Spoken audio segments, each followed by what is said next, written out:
예, 반갑습니다. 방금 소개받은 멘토 이진현입니다. 보니까 시간이 좀 미뤄진 것 같아요. 그죠? 예. 또 요번 시간 끝나면 브레이크 타임이니까 여러분들 졸립더라도 한 20분만 인내를 해주시면 될 것 같습니다. 제가 이제 요번에 세션은 한 8가지 주제로 퀴즈 형식으로 하려고 다 준비를 해놨는데, 이거 출판된 책자를 보니까 이미 답이 다 찍혀 있더라고요. 보시면 안 됩니다. 보시면 재미가 없어요. 네. 자, 클라우드 네이티브에 대한 팩트 체크로 이렇게 제가 준비를 했는데, 제가 한 7년 동안 이런 컨테이너나 쿠버네티스, 파스, 클라우드 네이티브 전환 이런 걸 관련해서 비즈니스를 쭉 해오다 보니까 저희 고객분들께서 좀 잘못 이해하고 계시는 부분들, 오해하고 계시는 부분들, 혹은 헷갈려 하시는 부분들, 그런 부분들이 한 몇 가지가 존재합니다. 그래서 그 중에 가장 많이 좀 잘못 알고 계시거나 이거는 좀 헷갈리는데 라고 했던 부분들이 있어요. 그래서 8가지에 대한 팩트 체크를 한번 퀴즈 형식으로 한번 진행을 해보도록 하겠습니다.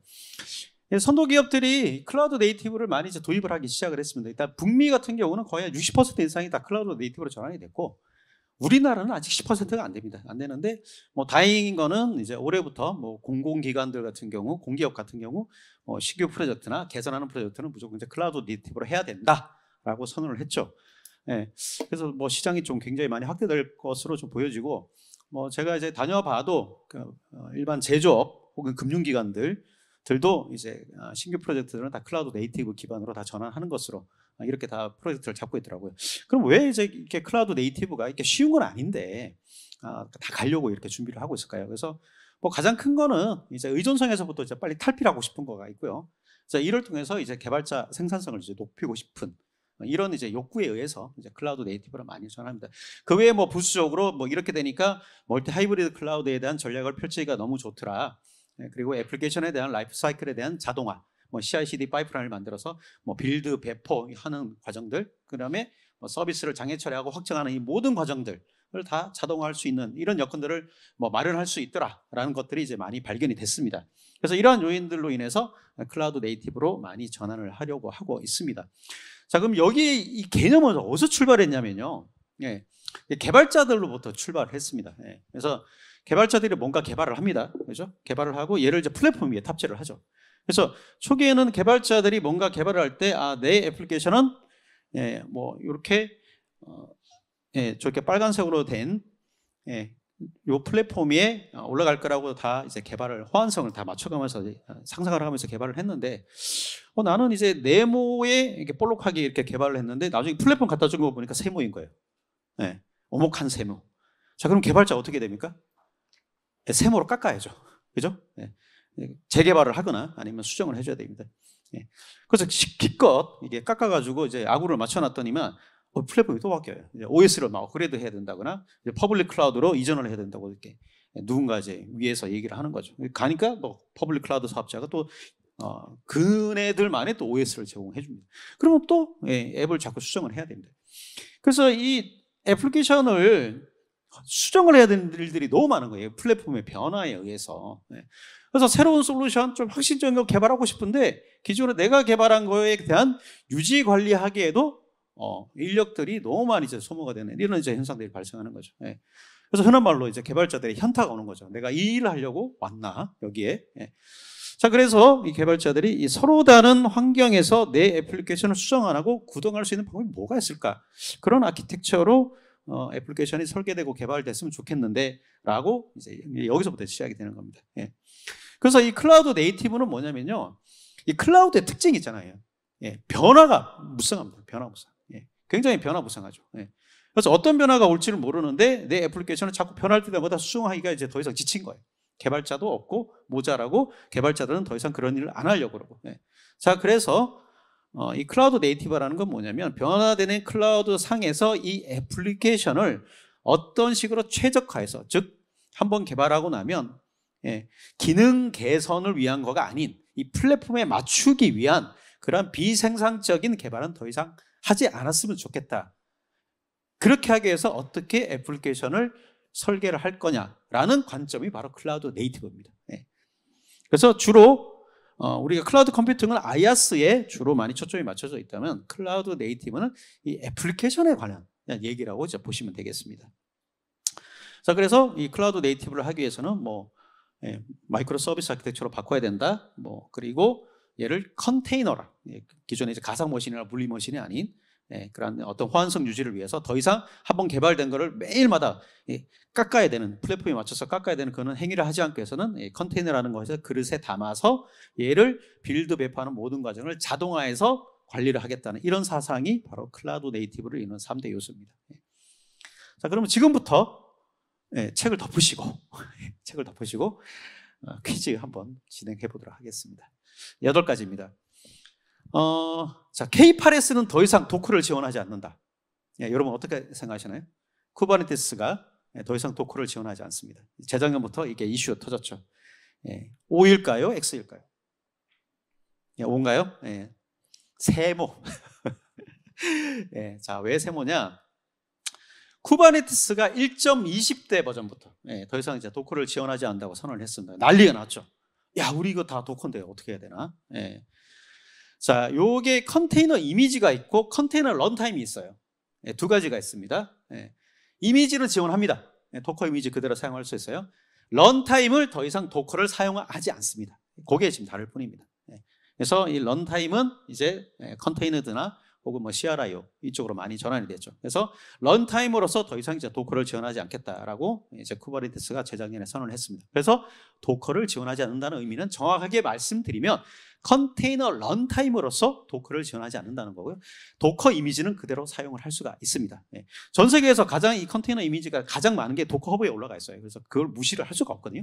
그래서 이미지는 여전히 도커를 쓸 수가 있고요.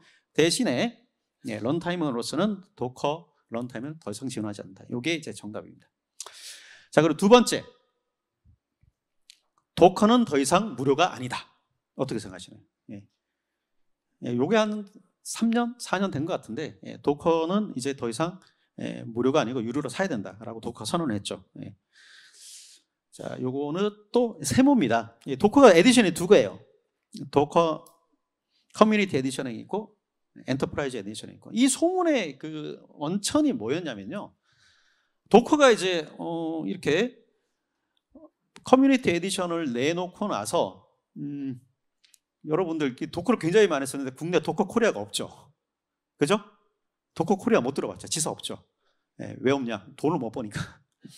도커가 시장을 내놨는데 돈을 못 벌어요. 그럼 보니까 누가 돈을 버나 봤더니 도커와 쿠버네티스를 가지고 상용화해서 레딧이 엄청나게 많은 돈을 벌고 있다는 거죠. 그래서 도커가 배가 아프죠. 그래서 도발을 합니다. 야, 레딧 OS 위에 돌아가는 도커는 무조건 엔터프라이즈 써. 더 이상 커뮤니티 OS 쓰면 안 돼.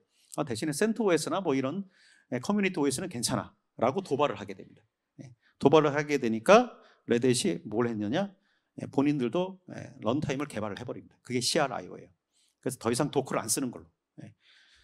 도커가 완전 낙동강 오리알이 된 거죠. 그래서 어떻게 됐냐, 도커 엔터프라이즈는 미란티스 쪽으로 팔렸습니다. 그 개발자들 사이에서 완전 바보짓을 했다는 그런 얘기가 많았죠. 그래서 도커는 더 이상 무료가 아니고요, 무료로 쓸 수 있는 커뮤니티 에디션 그대로 있고, 그 다음에 상용 OS 위에, 비용 많은 OS 위에는 엔터프라이즈 에디션을 써야 된다. 이런 식으로 좀 정책을 바꿨습니다. 자, 그리고 3번째, 쿠버네티스의 그 표준 런타임이 있어요. CRIO라고 그래서 표준 런타임 인터페이스는 CRIO다 라고 뭐 이제 벤더에서 이렇게 많이 말씀하고 다니시더라고요. 실제로 고객분들도 CRIO가 표준이라며, 얘가 유일하다며 이렇게 많이 알고 계시는데 절대 그렇지 않습니다. 컨테이너 표준화를 위해서 2016년도에 OCI라는 단체를 출범을 합니다. 출범을 하면서 거기서 뭘 했느냐, 컨테이너 런타임 표준화를 마련을 해요. 컨테이너 런타임 인터페이스라고 부릅니다. 그걸 CRI라고 불러요. CRI라고 부르고, 그리고 이 CRI하고 이름 비슷하게, 이게 이제 표준이 되다 보니까 이름 비슷하게 CRIO라고 붙여서 레딧이 개발을 합니다. 런타임은.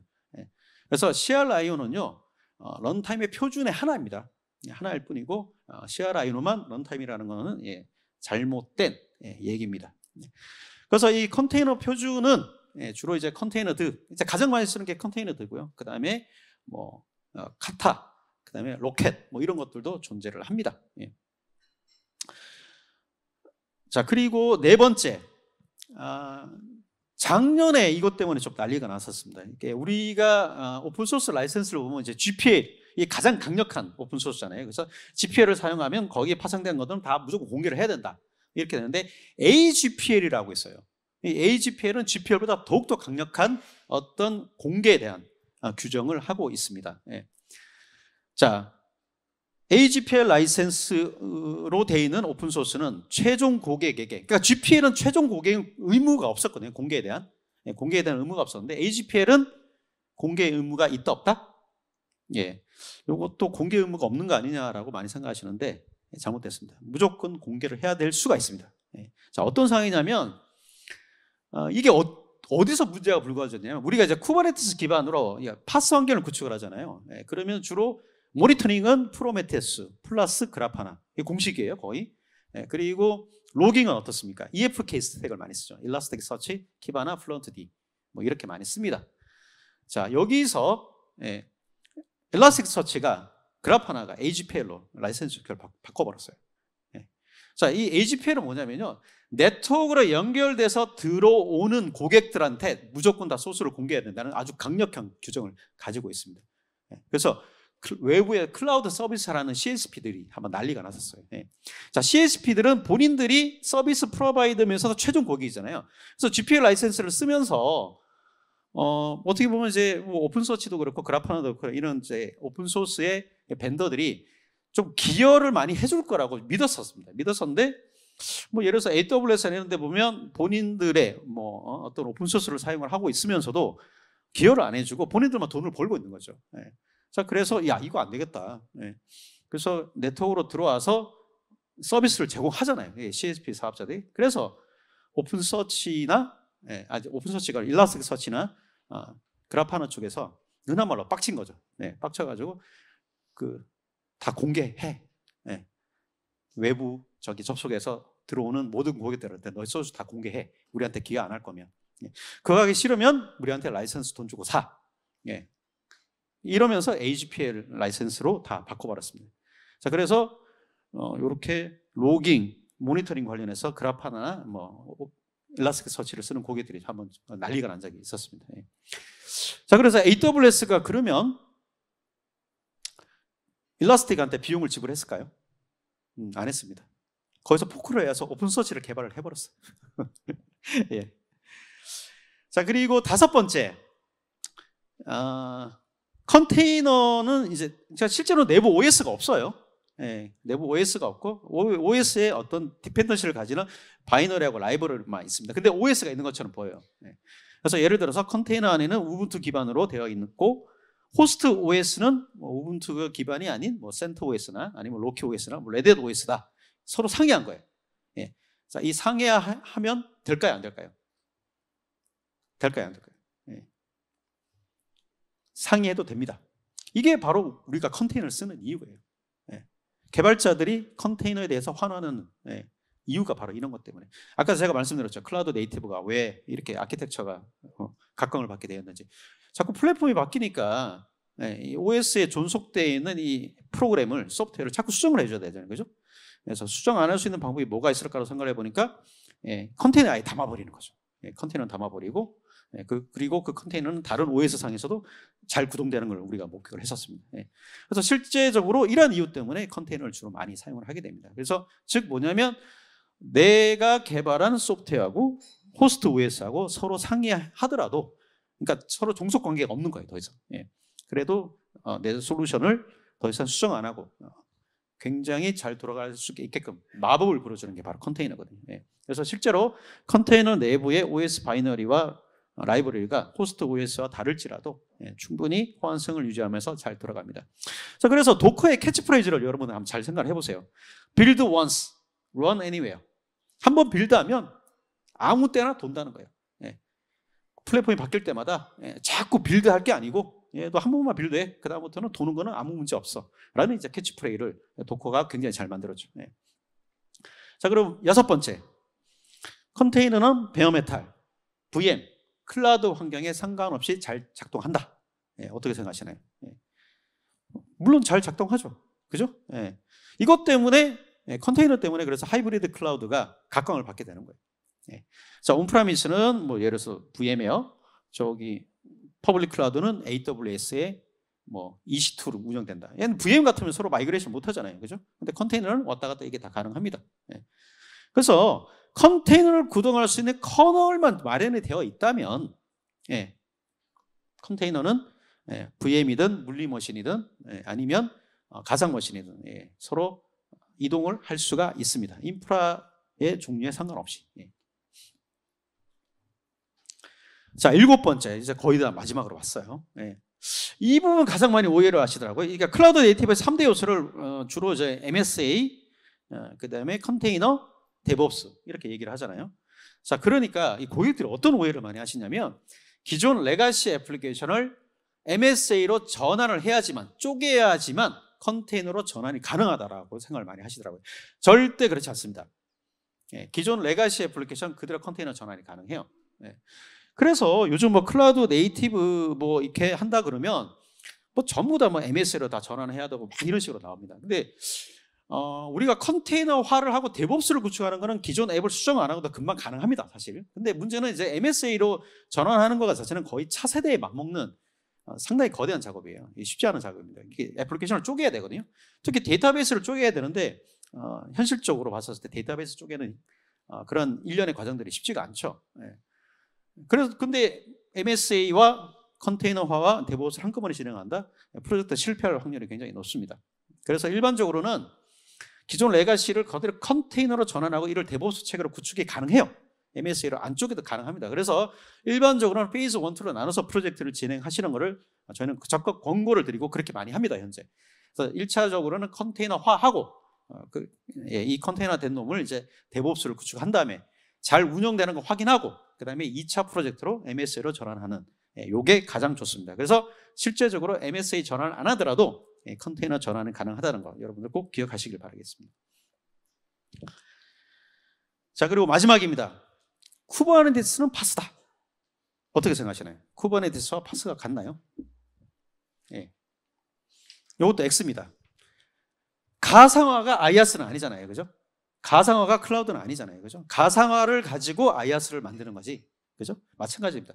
쿠버네티스 기반으로 파스를 구축하는 거지 쿠버네티스 자체가 파스는 아니에요. 대부분은 쿠버네티스는 파스다라고 많이 생각하시는데 그렇지 않습니다. 그래서 쿠버네티스는 컨테이너를 관리하는 플랫폼이에요. 컨테이너 플랫폼이라고 생각하셔야 되고, 그리고 그 플랫폼 위에 자, 파스의 주목적이 뭔가요? IaaS의 주목적은 서버 스토리지 네트워크를 이미지화해서 얘를 자동으로 쉽게 할당해주는 똑같은 이미지로 만들어서, 그죠? 그게 IaaS의 목적이잖아요. 파스의 목적은 뭐냐면 애플리케이션도 그러니까 서버 스토리지 네트워크를 이미지로 만든 것처럼 애플리케이션은 컨테이너로 해서 이미지화해서 이 이미지를 아주 쉽게 내가 서치를 하고 필요할 때마다 내가 자동으로 할당받는 개념으로 바꿔주는 것, 이게 바로 파스입니다.